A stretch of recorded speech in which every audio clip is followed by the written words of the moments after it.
How's it going, everyone in the Legends of Runeterra world? My name is Sith Holocron, and I work for and run the Dongers of Runeterra Discord, Facebook, YouTube, and all that other lovely good stuff. And we're here to discuss a deck that has been requested in our Discord. We all kind of think that Demacia could be really quite high up in the next set. So I have been making a few little thought processes, and then when one of our members, Dodo, asked for a Demacia new deck, I went, okay, we'll release that on Monday. So it's not quite Monday yet, so I'm doing it before Monday and then uploading it. So there you go. This is how it all works. So I was thinking about Demacia in general, and I agree that Demacia and mid-range decks in particular are going to be really important, like super important. I think control decks will be better. I think aggro will take a huge kicking. So we need decks that are doing very well with control. So unless Heimer Vi gets really badly nerfed, it'll still be there. Karina Control can probably come back. Ezreal Karma will definitely be there. And then we need something that sort of controls the board but has its own little tricks at the same time. And bear in mind that we're on Demacia, and currently at Demacia we're seeing Quinn, and we're seeing Lucian and Senna, and those are the sort of Demacian decks that we're getting with Bannermen or Scouts or whatever it happens to be. I'm going to take a slightly different tact, and I am going to go for Lee Sin and Garen. And here is my Lee Sin and Garen deck. So, as always, in every Legends of Runeterra video that we do, this is our Donger deck discussion about how I came up with this deck. So, we are not going to even start with the 1-drops. Yep, we're playing Demacia, we're not playing Cytherea, and we are not playing Fleet Feather Tracker. Nope, absolutely not. We're not doing that at all, because we have a different win plan. And we are going to go for the mid-range sort of control. So you know, turn 1, you can't find anything that costs 1. The first thing that you can get is turn 2. And bearing in mind that our champions are Garen and Lee Sin, let's just see what these guys do. So Garen is a 5/5 and he has regeneration, a bit like Vladimir. He levels up when you strike twice.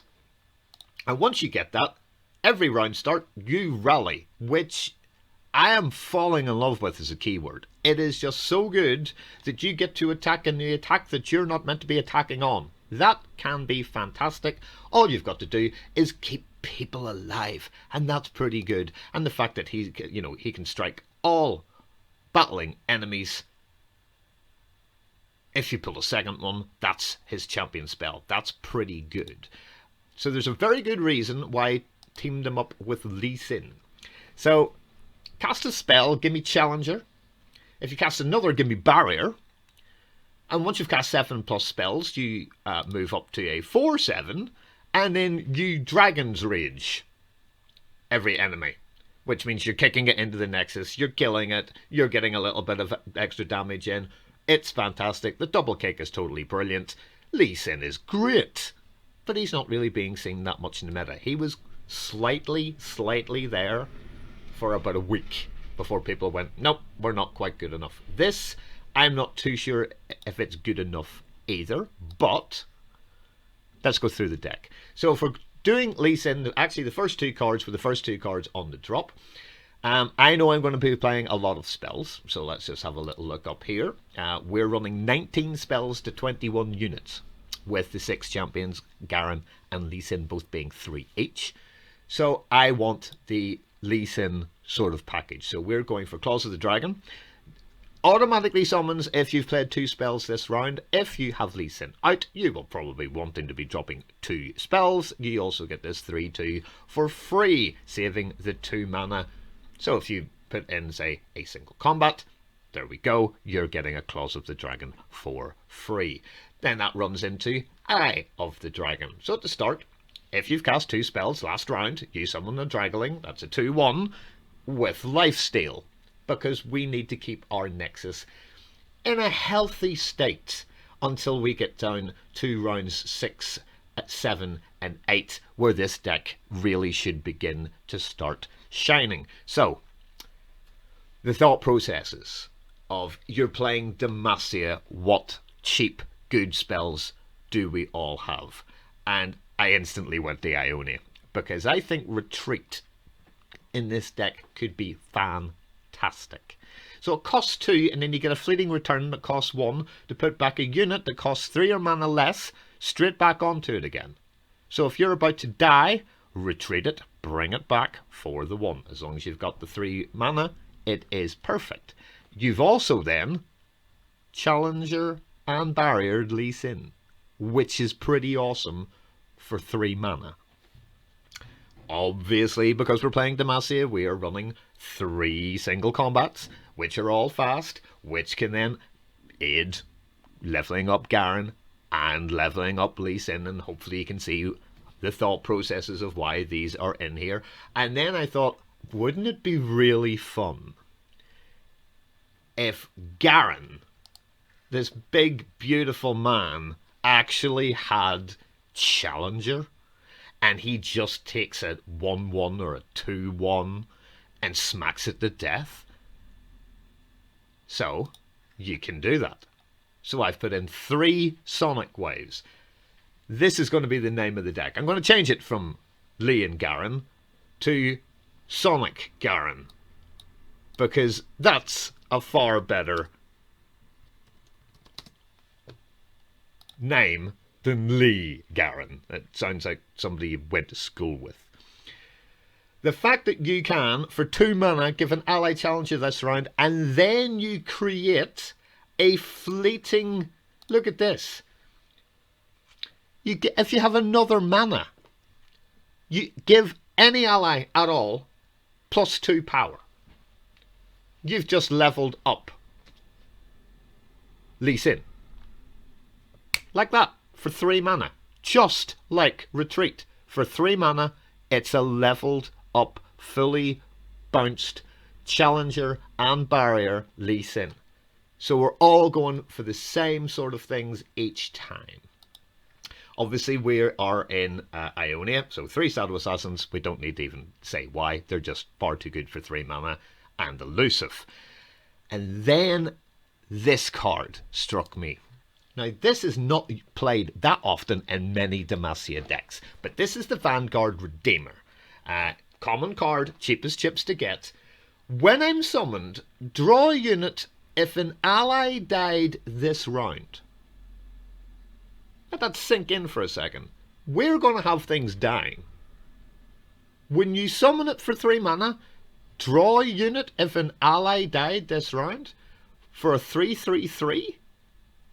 That is such insane value to this deck. It is brilliant, because almost half of our deck are spells.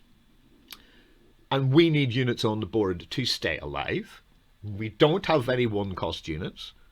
This card is one of the most critical pieces in the deck. Please get the 3. It is absolutely non-negotiable. Get 3 of these. And then we go for more spells. So the next 3 are all pretty solid. 3 denies. I am stopping you doing what you want to do. Thank you very much. Then we're going for 3 concerted strikes. And we have got enough people at big, beefy sort of sizes that we can pick an enemy, 2 allies strike it, and your karma, I'm very sorry, is off the board. Goodbye. Absolutely goodbye. So's your Vlad, so's your Swine. Pretty much every champion dies to concerted strike. It's worth 5 mana, and it's worth every single bit of it. It is so good in this deck. It has won many games. Deep Meditation. I ummed and ahed about using this, but the fact that we're probably going to be doing at least 2 spells a round, we're casting this for 3 to draw 2 other spells. That then keeps Lee Sin going and then leveling up. And once he's leveled up, you still need to do his 2 spells to give him Challenger and Barrier. But then he drop kicks people into the Nexus. So in the end, it ended up being a bit of a no-brainer. And why I didn't think about putting it in is probably one of the first cards. At least I'm being honest. I was thinking, do I need more units? And the answer to that is no. And that's also the answer to, you know, do you not have at least one Will of Ionia in that 4-drop? No. No, we've only got Deny. We've only got Deny. Because I can't actually see too many things I want to get rid of. Lee Sin needs to drop kick and pull people in to do stuff. Garen wants to, you know, do Garen things and level up and rally. The Elusive doesn't care about what's there. The Eye of the Dragon's probably going to sit on your back bench and just spawn 2 lives, giving creatures every single round.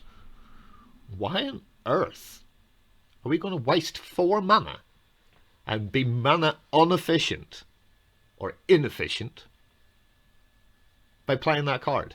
It's just not worth it. And we don't really have too many things left apart from Radiant Guardians, because things are going to die, especially because of Eye of the Dragon.